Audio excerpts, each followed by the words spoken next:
주시는 하나님의 말씀은 출애굽기 35장 1절에서 3절까지입니다. 출애굽기 35장 1절에서 3절까지 제가 봉독해 드리겠습니다.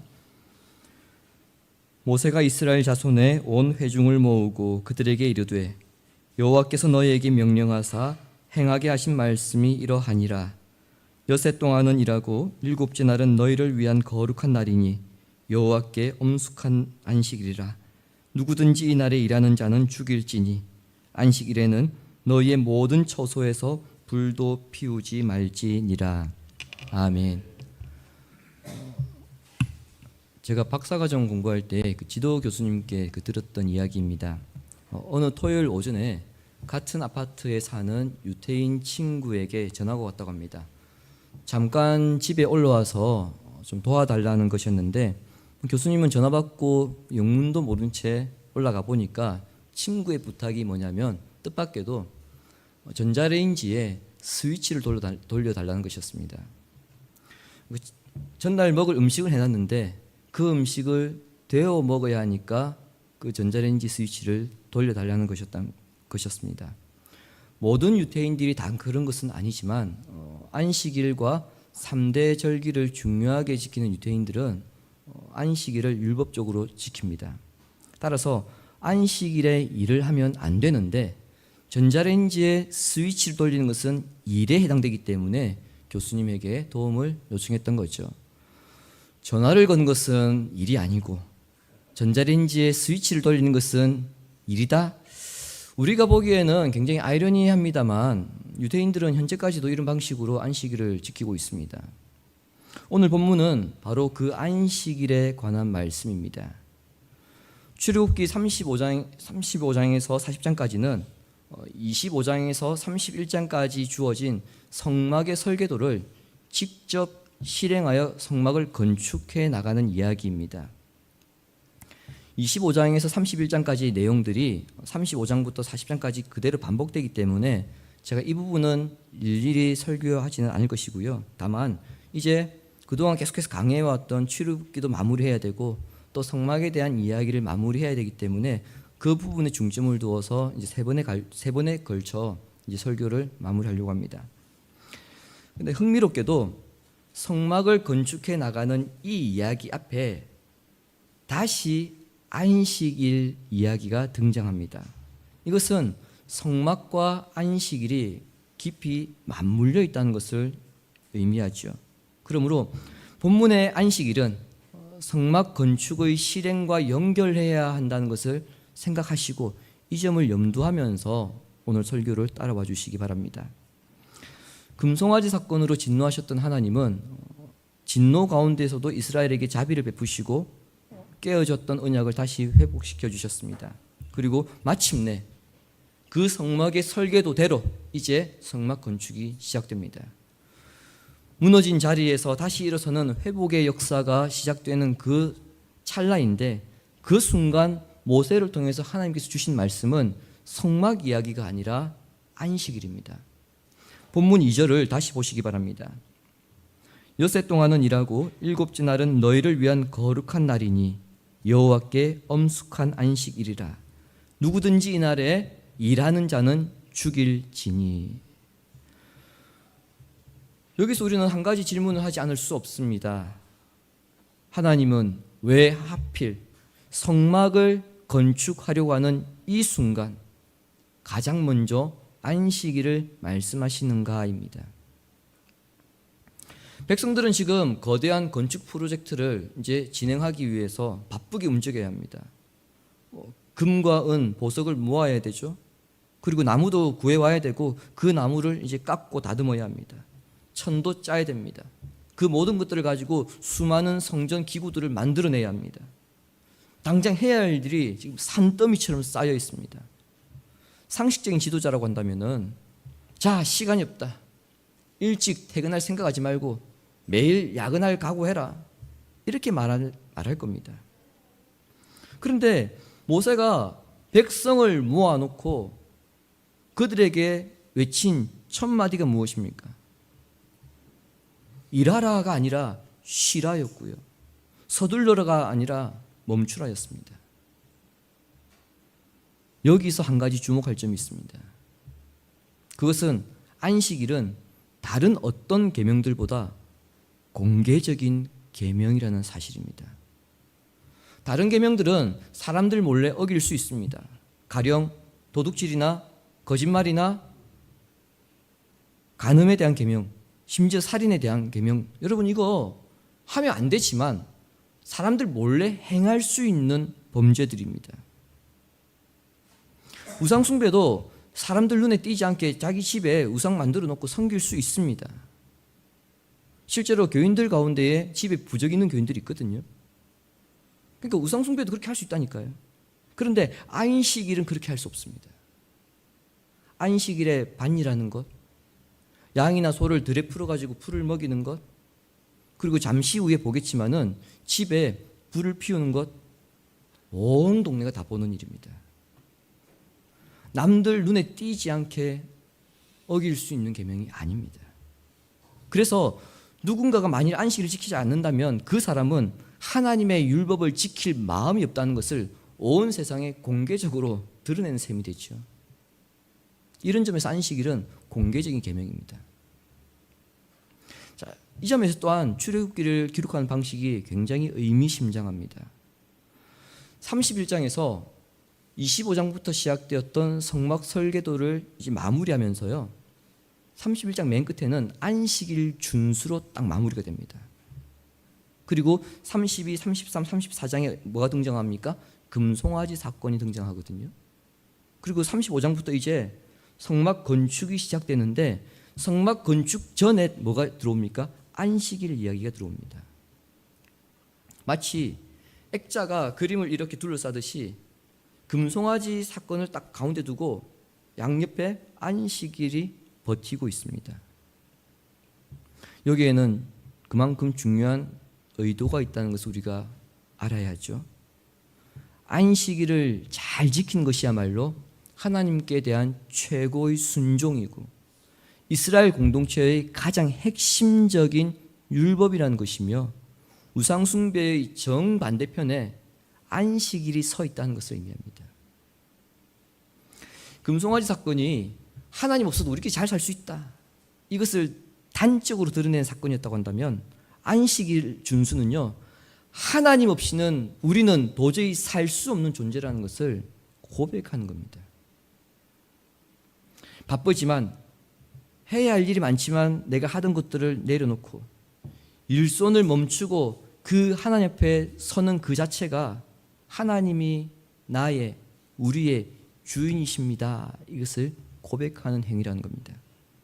따라서 금송아지로 무너졌던 언약 백성이 회복되는 길은 거창한 성과나 더 화려한 헌신에 있는 것이 아니라 안식일을 다시 붙드는 것, 곧 하나님이 주인 되신다는 것을 인정하는 그 자리로 다시 돌아오는 데 있습니다. 그래서 하나님은 회복의 첫걸음으로서 안식일 준수를 명령하고 있는 겁니다. 그렇다면 안식일이 왜 이토록 중요한가, 이 질문도 우리가 하지 않을 수 없는데 하나님께서 안식일을 왜 창조하셨는지 그 이유를 살펴보면 답이 나오겠죠. 창세기를 보시면은 하나님은 6일 동안 천지를 창조하셨습니다. 그리고 7째 날 제7일에 하나님은 쉬셨습니다. 그런데 우리가 믿는 하나님이 어떤 하나님입니까? 전능하신 하나님이죠. 전능하다, 못하시는 것이 없고 다 하실 수 있다, 그런 의미입니다. 하나님은 전능하신 분이시고 그리고 세상을 만드실 때에도 우리처럼 땀을 흘려가면서 만드신 것이 아니라 말씀으로 세상을 지으신 분입니다. 그런 하나님께서 쉬셨습니다. 쉴 필요가 없는 분이 쉬셨습니다. 이것은 안식일이 하나님을 자신을 위한 것이 아니라 하나님의 형상대로 지음받은 사람을 위한 선물이었다는 것을 말합니다. 쉼이라고 하는 것 여러분 좋게 들리십니까? 사실 쉼이란 말이 우리가 좋게 들리지만 한편으로는 꼭 좋은 것만은 아니죠. 쉼은 내가 해야 할 일들을 다 끝냈을 때 쉬는 것이 좋은 것이지, 해야 할 일이 많이 남아있는데 쉰다면 오히려 더 불안합니다. 여러분 3년, 5년 직장 없이 한번 놀아보십시오. 불안합니다. 일을 하다가 휴가를 내어서 쉬는 것은 좋죠. 그런데 일자를 구했는데 못 구해서 쉬는 것은 불안합니다. 그러니까 쉰다고 하는 것이 무조건 좋은 것만은 아니라는 겁니다. 더군다나 고대 사회에서는 쉰다는 개념 자체가 없었습니다. 굉장히 낯설었죠. 일하지 않고서는 당장 생존에 필요한 의식주를 해결할 수 없었습니다. 그런데 하나님은 이스라엘에게 안식일만 지켜라 이것을 명령한 것이 아닙니다. 안식일의 연장선인 안식년을 지키라고 하셨고요. 그리고 희년을 지키라고 하셨습니다. 단순히 하루를 쉬어야 되는 것이 아니라 안식년에는 1년을 쉬어야 되고요. 희년에는 그 앞에가 안식년이기 때문에 2년을 쉬어야 합니다. 1년을 쉬어야 되고 2년을 쉬어야 하는데 과연 마음이 편하겠습니까? 오늘날처럼 월급제면 연봉을 보장해 주니까 괜찮습니다. 목사나 교수나 안식년에는 월급이 나오기 때문에 그 안식년은 괜찮습니다. 근데 여러분 자영업자들이 안식년 쉰다고 해서 쉬어보십시오. 생활이 되겠습니까? 안 됩니다. 어떻게 일을 하지 않고 살 수 있겠습니까? 사람이라면 불안하지 않겠습니까? 이게 당연하죠. 그럼에도 희년에도 쉬고 안식년에도 쉬고 안식일에도 쉴 수 있는 것은 내 삶이 나의 수고 때문에 이끌어져 가는 것이 아니라 하나님의 공급으로 유지된다는 그 신앙 고백이 있기 때문에 쉴 수 있는 겁니다. 실제로 그렇지 않습니까? 내가 아무리 농사를 잘 지어도 홍수가 나거나 흉년이 들면 내가 한 해 동안 농사 지은 거 그 수고 다 하루아침 물거품 돼버립니다. 직장도 그렇습니다. 내가 정말 열심히 성실하게 일을 한다 하더라도 CEO가 무능한 경영을 하거나 또는 극심한 경기 부진으로 인해서 폐업할 수도 있습니다. 그래서 안식일은 내 삶을 붙드시는 분은 나의 손이 아니라 하나님이시다. 이 사실을 몸으로 고백하게 하는 훈련이 바로 안식일 준수입니다. 우리가 잠시 기억에서 접어두었을 수도 있는데요. 하나님께서 이것을 가르치시기 위해서 훈련시키신 것이 뭐냐면 만나입니다. 안식일 전날에 2배로 거두게 하셨죠. 그리고 안식일에는 거두러 나가지 말라고 하셨습니다. 평일에는 너희들이 그날 먹을 것만 거두러 가셨습니다. 그런데 어떤 사람들은 불안했습니다. 내일 만나가 내리지 않으면 어떡하지? 오늘 조금이라도 더 모아두는 게 좀 마음이 편하지 않을까? 그래서 더 거두어 저장했습니다. 어떻게 됐죠? 다음날 보니까 벌레가 먹어서 썩어 있었습니다. 만나를 통해서 그들이 배워야 했던 것은 먹을 양식보다 더 중요한 것이 하나님을 신뢰하는 믿음이라는 사실이었습니다. 안식일도 마찬가지입니다. 하루를 멈추고 쉬어라. 이것은 시간을 그냥 낭비해라 그런 의미가 아닙니다. 당신의 삶을 책임지는 분이 하나님인 것을 믿느냐 이것을 묻는 것입니다. 우리는 제7일을 구별하여 안식일을 쉬던 것을 안식일이 아닌 주일로 지킵니다. 그런데 우리가 좀처럼 쉬지 못하는 이유, 멈추지 못하는 이유는 내가 멈추면 모든 것이 무너질 것 같은 그런 불안감 때문 아닐까요? 멈추는 그 순간에 손해볼 것 같고 뒤처질 것 같고 그래서 멈추지 못하는 거 아닙니까? 그러나 시편 127편에서는 정반대를 말씀합니다. 시편 127편 1, 2절을 함께 읽겠습니다. 여호와께서 집을 세우지 아니하시면 세우는 자의 수고가 헛되며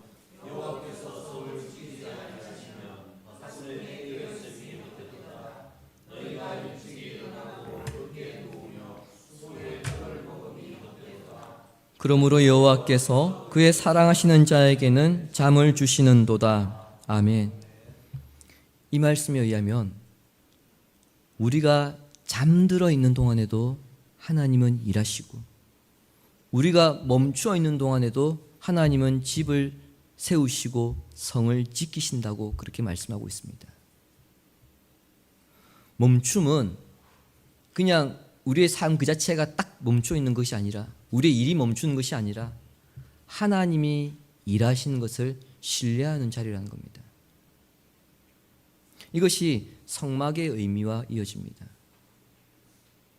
성막은 단순히 하나님이 거하실 그 건물을 만드는 것이 아니라 한때 끊어져 버렸던 안식의 물줄기를 온 땅에 다시 흐르게 하는 진원지요, 새 창조를 향한 신앙의 출발점입니다. 그래서 하나님은 출애굽기 31장 13절에서 안식일을 가리켜 뭐라고 말씀하시냐면 나와 너희 사이의 표징이라고 그렇게 말씀하셨습니다. 표징이라고 하는 것은 어떤 관계를 눈에 보이도록 드러나게 하는 것을 말하는 거거든요. 부부가 결혼 반지를 낀 것은 무엇입니까? 우리 집에 재산이 이 정도야, 내가 지금 금을 이 정도 가지고 있어. 여러분, 그걸 보이기 위해서, 자랑하기 위해서 반지를 낀 게 아니잖아요. 나는 이 사람에게 속한 사람이다, 그것을 공개적으로 드러내는 것이 반지를 끼는 겁니다. 마찬가지로 안식일을 지킨다는 것은 매주 하루를 멈춤으로써 나는 하나님께 속한 사람입니다, 이 사실을 온 세상에 깃발을 높이 드는 겁니다. 주변의 어떤 민족도 일주일에 하루를 멈추고 자기 신에게 예배드리는 민족이 없었습니다. 오직 하나님의 백성만이 그렇게 했습니다. 종종 성도들 가운데에 안식을 손해로 여기는 분들이 있는데, 그러나 하나님의 셈법은 다릅니다. 안식하는 자에게 하나님은 도리어 더 깊은 만족과 평안을 허락하십니다. 세상이 줄 수 없는 기쁨, 하나님 안에서만 누릴 수 있는 그 즐거움을 주십니다. 즐거움을 모르겠는데요? 당연히 모르죠. 하나님 안에서 안식해 본 적이 없으니까. 즉 안식하는 자만이 그 즐거움을 누릴 수 있다는 겁니다. 그런데 오늘 본문에는 우리를 깜짝 놀라게 한 말씀이 있습니다. 누구든지 이 날에 일하는 자는 죽일지니. 안식일을 어기는 것이 사형에 해당하는 죄라고 지금 하나님이 공개적으로 선언하신 거거든요. 너무 가혹하지 않습니까? 사랑의 하나님이 안식일 한번 어겼다고 사람을 죽여야 된다? 과연 사랑의 하나님이 하신 말씀이 맞는가? 다시 내 눈을 비비고 보게 되지 않습니까? 그러나 이 말씀에는 안식일에 대한 무게가 담겨 있습니다. 안식일이 무너지면 하나님이 주인 되신다는 그 고백이 사라지게 되고, 그 고백이 사라진 빈자리에는 우상 숭배가 슬그머니 자리 잡게 되기 때문에 결국 그 끝이 멸망에 이르게 됩니다. 다시 말해, 안식일이 무너지는 것은 단지 우리가 오늘 하루를 잘못 보내는 것이 아니라, 그런 문제가 아니라 신앙의 중심축이 무너진다는 겁니다. 그리고 3절에는 지금까지 여러 번 언급된 안식일 계명에서 지금까지는 없었던 아주 독특하고 구체적인 명령 하나가 더 추가되어 있습니다. 안식일에는 너희 모든 처소에서도 불을 피우지 말라. 집에서 불 피우는 게 뭐가 문제라고? 이런 것까지 하나님이 일일이 금하시는가? 그렇게 생각할 수 있죠. 바로 앞구절과 연결시키면 집에서 불 피웠다고 사형을 시켜야 된다? 와, 하나님 정말 융통성 없으시고 너무 가혹하신 분 아닌가? 이런 생각할 수 있습니다. 그러나 이 작고 구체적인 명령 안에는 안식일의 가장 실제적인 의미가 담겨 있습니다. 왜 하필 불일까요? 혹시 여러분 생각해 보신 적 있으십니까? 고대 사회에서 불을 피우는 일은 안식일을 범할 수 있는 가장 쉬운 일이었기 때문입니다. 불을 피워야 일단 음식을 할 수 있잖아요.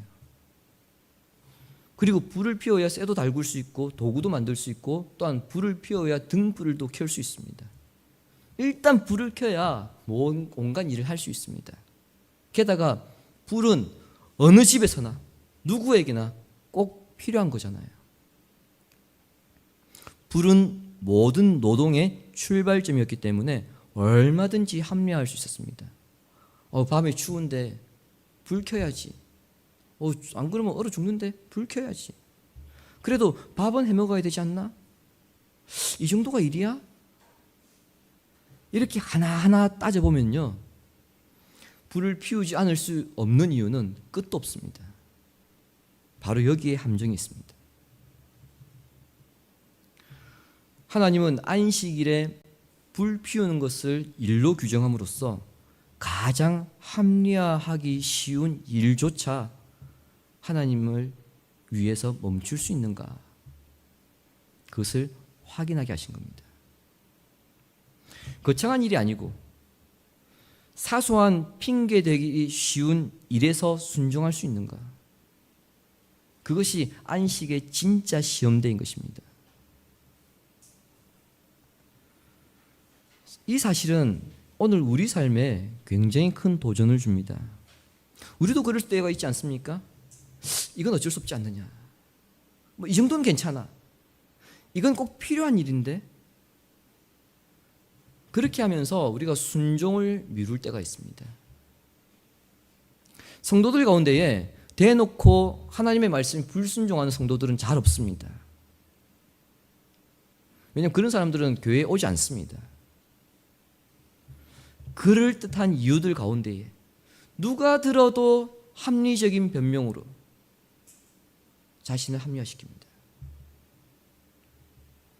금송아지를 만들었던 백성들의 논리도 이와 같습니다. 우리가 금송아지를 만들었던 인간들 비난하는데 아닙니다. 그들도 그 이유는 합리적이었습니다. 모세가 산에서 내려오지 않으니까 우리를 인도할 누군가 있어야 되지 않느냐, 이게 그들의 논리였습니다. 그 논리가 금송아지를 만들어냈던 거예요. 그러한 핑계, 그러한 합리화 끝에 뭐가 있었습니까? 우상 숭배가 자리 잡았습니다. 바로 이 지점에서 본문에서 말씀하시는 안식일 계명의 핵심이 드러납니다. 신앙이라고 하는 것은 거창한 자리에서 거기에서 지켜진 것이 아니라 가장 작고 사소한 일에서 하나님을 신뢰하며 순종하는 데서 지켜진다는 겁니다. 사무엘이 사울에게 했던 말이 무엇입니까? 순종이 제사보다 낫고 듣는 것이 순양의 기름보다 낫지 않는가? 하나님은 우리의 거창한 헌신보다는 작은 일에서 정직한 순종을 할 수 있는가? 그것을 눈여겨보십니다. 설교 서두에서 언급하였던 그 교수님의 예처럼 전자레인지 스위치 돌리는 것, 그게 무슨 노동이냐, 그렇게 생각할 수 있습니다. 그 행위를 옹호하려는 것 아닙니다. 다만 안식일을 지키든 성막을 짓든 가장 작은 일에서 하나님께 마음을 두고 신뢰하고 순종하는 것이 먼저다. 그것을 오늘 본문은 가르칩니다. 그렇게 안식일을 지킴으로써 하나님을 신뢰하고 그 영광 안에 거하는 삶이 될 때에 비로소 성막의 의미를 알 수 있게 됩니다. 주님이 사랑하신 교우 여러분 다들 지금 스마트폰 사용하실 겁니다. 그리고 집에서 또 컴퓨터를 사용하시는 분도 계실 겁니다. 우리가 스마트폰을 사용하다가 또는 컴퓨터를 사용하다가 어느 순간 속도가 느려질 때가 있습니다. 이걸 눌러보기도 하고 하여튼 다 해보다가 안 되면 뭐합니까? 최후의 수단은 재부팅이죠. 아예 전원을 차단시켜 놓고 그리고 잠시 후에 그것을 다시 켜면 신기하게도 기계가 제 속도를 찾기 시작합니다. 단지 한 것은 전원을 차단했다가 다시 공급한 것밖에 없어요. 내가 그것을 위해서 특별히 한 기술은 없습니다. 우리 인생도 그렇습니다. 우리가 분주한 시간, 바쁜 일상에서 살다 보면 이런저런 일들과 생각들이 뒤엉켜가지고 머리대로 복잡해지고 분명히 나는 일을 하고 있는데 능률은 오르지 않고 계속 뭔가 꼬이는 것만 같은 그런 불안감에 빠질 때가 있습니다.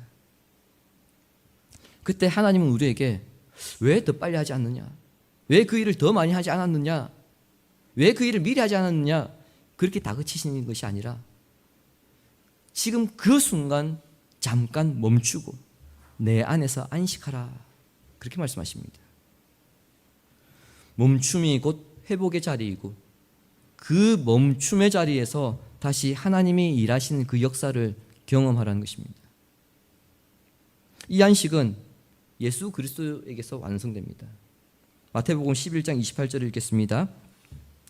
수고하고 무거운 짐진 자들아 다 내게로 오라, 내가 너희를 쉬게 하리라. 아멘.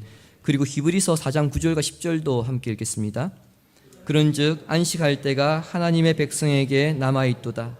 이미 그의 안식에 들어간 자는 하나님이 자기의 일을 쉬심과 같이 그도 자기의 일을 쉬느니라. 아멘. 수고하고 무거운 짐진 자들을 부르시고 그들에게 쉼을 주겠다고 하신 분이 예수님이시고 안식일의 주인 또한 우리가 믿는 예수님이십니다.